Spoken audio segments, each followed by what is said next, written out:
दोस्तों, आज हम बात करने वाले हैं इंडियन कॉन्स्टिट्यूशन के बारे में। सुप्रीम कोर्ट के एक ऐसे लैंडमार्क जजमेंट की जिसने पार्लियामेंट के पास अमेंडमेंट की पावर्स को डायरेक्शन दी है। ग्लोबली किसी भी डेमोक्रेटिक कंट्री में फंडामेंटल राइट्स यानी मूल अधिकार से लेकर लॉज और वर्किंग ऑफ द गवर्नमेंट सभी कॉन्स्टिट्यूशन के मुताबिक चलता है।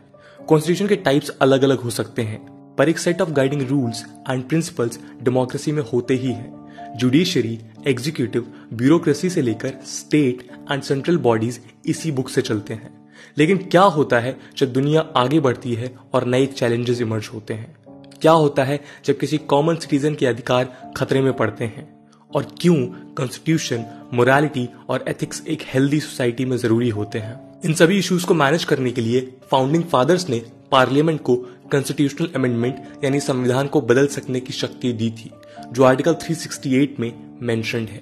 धीरे धीरे कुछ मामलों में अमेंडमेंट्स के ड्रॉबैक्स भी सामने आए, जैसा कि गोलकनाथ केस में सामने आया, जब पंजाब गवर्नमेंट ने हेनरी एंड विलियम गोलकनाथ की 500 एकड़ की प्रॉपर्टी पर सीलिंग लगाई। ये केस एक पैराडॉक्स था, क्योंकि 1967 में ही सुप्रीम कोर्ट ने गोलकनाथ केस में कह दिया था कि पार्लियामेंट किसी भी तरह से फंडामेंटल राइट्स को टच नहीं कर सकते हैं। दोस्तों, सोच कर देखिए कि क्या हो सकता है यदि किसी गवर्नमेंट या पॉलिटिकल पार्टी ने पार्लियामेंट्री मेजोरिटी के साथ कॉन्स्टिट्यूशन को ही बदल दिया। इस अनलिमिटेड पावर का एक हिस्टोरिकल एग्जाम्पल तो हमारे पास जर्मनी है। यहाँ एडोल्फ हिटलर की रजीम ने वीमर कॉन्स्टिट्यूशन को बदलकर डेमोक्रेसी से डिक्टेटोरियल शासन बना दिया था। अब सुप्रीम कोर्ट के पास एक सीरियस क्वेश्चन था कि वो लैंड रिफॉर्म्स को लेकर इन अमेंडमेंट्स और केरला लैंड रिफॉर्म लेजिस्लेशन की तरफ ध्यान दे या फंडामेंटल राइट्स की तरफ। सुप्रीम कोर्ट को आर्टिकल 368 से भी डील करते हुए पैदा होने वाले डायलेमास को वंस एंड फॉर ऑल खत्म करना था, या कोई ऐसी सिचुएशन निकालना था कि आने वाले वक्त में ऐसे डिबेट्स ही खत्म हो जाएं। इसके चलते 1972 में सुप्रीम कोर्ट ने फैसला लिया कि एक जजमेंट से ऐसा प्रेसिडेंट सेट किया जाएगा कि आने वाले वक्त में फंडामेंटल राइट्स अमेंडमेंट्स हो सके, बाकी आर्टिकल्स और एक्ट्स भी बदले जा सके, पर इन स्टेप से कॉन्स्टिट्यूशन को कोई असर ना हो। आज इसी मुद्दे पर सुप्रीम कोर्ट के केशवानंद भारती केस में दिए जजमेंट को हम डिस्कस करेंगे। दोस्तों, केशवानंद भारती श्री इदनीर मठ के हेड थे, जो केरला के कसारागौड़ डिस्ट्रिक्ट में लोकेटेड है। उन्होंने वहां पर 1961 से 2019 तक हेड किया। हुआ यूं कि केरला लैंड रिफॉर्म्स लेजिस्लेशन 1970 में आया, जिसके बाद इदनीर मठ की करीब 300 एकड़ की जमीन सरकार लेना चाह रही थी। उस पर से हेड केशवानंद भारती का कंट्रोल हटने वाला था। उन्होंने आर्टिकल 26 के अंडर अपने फंडामेंटल राइट्स को लेकर सुप्रीम कोर्ट पहुंचे और कहा कि freedom to manage religious affairs article 26 के अंडर उनका फंडामेंटल राइट है, सरकार उसे छीन नहीं सकती। इसके अलावा राइट टू प्रॉपर्टी का भी आर्गुमेंट था, जो जजमेंट से पहले तक फंडामेंटल राइट हुआ करता था।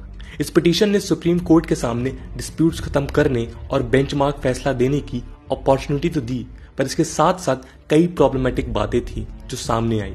फॉर इंस्टेंस, आर्टिकल 368 में पार्लियामेंट के पास अमेंडमेंट की पावर या फंडामेंटल राइट्स का बेसिक स्ट्रक्चर में इंपॉर्टेंस। इस डिस्कशन को कंटिन्यू करने से पहले एक बार हमें इंडियन पार्लियामेंट्री सिस्टम को देखते हैं। भारत में पॉलिटी बाई कैमरल है। बाई कैमरल यानी हमारे यहाँ पार्लियामेंट के दो हाउसेस हैं, लोकसभा एंड राज्यसभा। दोस्तों, जब कोई बिल हाउस में आता है तो पहले लोकसभा में उस पर डिबेट होते हैं। यदि लोकसभा उसे पास करता है तो वो राज्यसभा में जाता है। ये हाउसेस मिलकर बिल्स पर डिबेट करते हैं, क्रिटिकली सोचते हैं, पार्टीज अपने अपने व्यूज रखती हैं और इसी दौरान कभी कभी बहस भी हो जाती है। पार्लियामेंट के दोनों हाउसेस से पास होने पर बिल प्रेसिडेंट के पास जाता है और यदि प्रेसिडेंट कंसेंट दे देते हैं तो ये एक्ट या लॉ बन जाता है। इस तरह डेमोक्रेसी में पार्लियामेंट आइडियली कॉन्स्टिट्यूशन को अप्लाई करती है और एज ए लेजिस्लेटिव ऑर्गन काम करती है। केशवानंद भारती केस या बेसिक स्ट्रक्चर डॉक्ट्रिन केस या फंडामेंटल राइट केस इसी तरह का एक केस है। इसे जनरली केशवानंद भारती केस कहते हैं, पर यह बेसिक स्ट्रक्चर डॉक्ट्रिन केस के नाम से भी फेमस है। इस केस के जजमेंट से जुडिशरी ने कॉन्स्टिट्यूशन की सुप्रीमेसी बरकरार रखी और किसी भी तरह से डेमोक्रेटिक वैल्यूज को खत्म होने या सिंगल पार्टी का ऑथोरिटेरियन रूल होने से देश को बचाया है। केवल केशवानंद भारती केस में ही नहीं, सुप्रीम कोर्ट ने केस के बाद में सामने आए मिनेरवा मिल्स केस और वमन राव केस में भी बार बार बेसिक स्ट्रक्चर डॉक्ट्रिन को एस्टैब्लिश किया है। दोस्तों केशवानंद केस की जड़ें 1967 में ही शुरू होती हैं। 1967 में गोलकनाथ केस को नलीफाई करने की इंदिरा गांधी सरकार ने कोशिश की और 24th और 25th अमेंडमेंट किए। जहां 24th अमेंडमेंट में फंडामेंटल राइट्स को डाइल्यूट करने की कोशिश हुई, वहीं 25th अमेंडमेंट में राइट टू प्रॉपर्टी को कर्टेल कर गवर्नमेंट को कोई भी प्राइवेट प्रॉपर्टी ले लेने का राइट दे दिया। लेकिन केशवानंद भारती के साथ भी स्ट्रॉन्ग लॉयर नानी पलखीवाला खड़े थे। द हिंदू की एक रिपोर्ट के मुताबिक इंटरेस्टिंगली पलखीवाला कभी केशवानंद जी से नहीं मिले। केशवानंद भारती रोजाना न्यूज़पेपर में पलखीवाला का नाम सुनते थे और सोचते थे कि एक लैंड रिफॉर्म का मामला इतना वक्त क्यों ले रहा है। लेकिन इस केस ने तो जुडिशरी का लिटमस टेस्ट रखा था। सुप्रीम कोर्ट ने कई जजमेंट्स पढ़े और ये केस और इसका सिलसिला 68 वर्किंग डेज चला। अक्टूबर 1972 में केशवानंद भारती केस का यह मामला शुरू हुआ, जो मार्च 1973 तक चला। इस जजमेंट के लिए सुप्रीम कोर्ट की अब तक की सबसे बड़ी 13 जजेस की बेंच बैठी, जिसमें जस्टिस सर्वमित्रा सिकरी शामिल थे, जो उस वक्त के चीफ जस्टिस थे।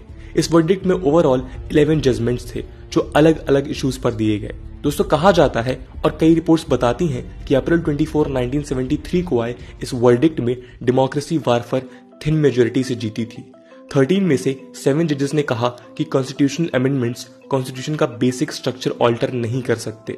यूं तो वोट्स 6-6 थे, पर जस्टिस HR खन्ना ने टाई ब्रेकर कर बेसिक स्ट्रक्चर को सेव रखने के फेवर में वोट दिया। ये वर्डिक्ट 7-6 का था। मेजोरिटी ने कहा कि अमेंडमेंट करके fundamental rights can not be taken away. हालांकि कोर्ट ने यह माना कि पार्लियामेंट के पास अमेंडमेंट्स की वास्ट पावर है। इंटरेस्टिंगली ये केस ना तो सरकार जीती और ना ही केशवानंद भारती। कहा जाता है कि ये केस भारत और इसकी डेमोक्रेसी ने जीता था। ये बात बहुत जरूरी है कि इस केस में प्राइमरी पिटिशनर होने की वजह से केशवानंद भारती ये केस हार गए थे। सुप्रीम कोर्ट ने राइट टू प्रॉपर्टी को फंडामेंटल राइट मानने से इनकार कर दिया और केरला लैंड रिफॉर्म्स के अमेंडमेंट जो भारती जी ने चैलेंज किए थे उन्हें बरकरार रखा था। हालांकि कई लीगल स्कॉलर्स ये पॉइंट आउट करते हैं कि गवर्नमेंट ने भी ये केस नहीं जीता था। इस हार के बाद भी केस एक लैंडमार्क जजमेंट लेकर आया और कॉन्स्टिट्यूशन को बेसिक स्ट्रक्चर डॉक्ट्रिन मिला। दोस्तों ये समझना जरूरी हो जाता है कि पार्लियामेंट के पास अनलिमिटेड अमेंडमेंट्स को पावर होने से देश पर एक सीरियस डेंजर रहता है। डेमोक्रेसी की वैल्यूज यानी sovereignty, secularism and equality, liberty जैसे फंडामेंटल्स के लिए ये अनलिमिटेड पावर नॉन कंड्यूसिव है। इसके अलावा इंडिया में पावर डिस्ट्रीब्यूशन गवर्नमेंट के 3 मेन ऑर्गन्स में डिस्ट्रीब्यूटेड है। पार्लियामेंट यदि अमेंडमेंट्स करती गई तो ये पावर डिस्ट्रीब्यूशन अनबैलेंस्ड हो जाएगा और गवर्नमेंट का स्ट्रक्चर मोस्टली अथॉरिटेरियन या डिक्टेटोरियल हो जाता है। इसलिए सुप्रीम कोर्ट को एक बेहद इंपॉर्टेंट एंड हिस्टोरिकल जजमेंट देने की जरूरत महसूस हुई। दोस्तों हम बेसिक स्ट्रक्चर डॉक्ट्रिन फ्रेज को केशवानंद भारती केस में जोर शोर से इस्तेमाल करते हैं, पर इस केस के पहले भी इस फ्रेज का यूज हो चुका है। 1967 में IC Golaknath versus state of Punjab के केस में फेमस लॉयर नानी पलखीवाला ने इस फ्रेज की शुरुआत की थी और कहा था कि पार्लियामेंट के पास अमेंडमेंट की अनविल्डेड पावर नहीं है। इससे पहले दोस्तों German scholar Dietrich Conrad, German constitutional lawyer Carl Schmitt और French constitutional lawyer Maurice Hauriou ने इम्प्लाइड कॉन्स्टिट्यूशनल लिमिट्स की बात की थी। इन तीनों ने डेमोक्रेसी में पार्लियामेंट को अमेंडमेंट की अनलिमिटेड पावर देने के खिलाफ आर्गुमेंट्स किए थे और कहा था कि यदि पार्लियामेंट को अनस्टॉपेबल पावर मिल जाती है तो देश पर ऑथोरिटेरियन रूल होना पॉसिबल है। यहां तक कि यह भी कहा था पार्लियामेंट हमारे फंडामेंटल राइट ले ही नहीं सकती। इस मामले का सीधा कनेक्शन दोस्तों केशवानंद भारती केस से है। इसी के चलते बेसिक स्ट्रक्चर डॉक्ट्रिन के ऑरिजिन्स हमें जर्मन कॉन्स्टिट्यूशन में दिखते हैं। दोस्तों एडोल्फ हिटलर के वक्त की बात करें तो जर्मनी का वीमर कॉन्स्टिट्यूशन कहता था कि पार्लियामेंट में 2/3 मेजोरिटी होने से कॉन्स्टिट्यूशन अमेंड किया जा सकता है। इसे हिटलर ने एडवांटेज माना और कई रेडिकल चेंजेस लाया।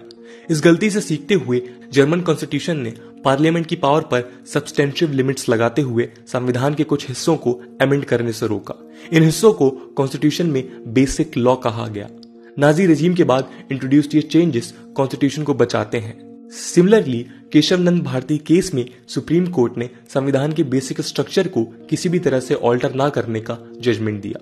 इस डॉक्ट्रिन ने यह भी स्टैब्लिश किया कि यदि पार्लियामेंट कोई भी बिल या लॉ पास करती है जिस पर सुप्रीम कोर्ट को डाउट है तो एपेक्स कोर्ट उस लॉ का जुडिशियल रिव्यू कर सकती है।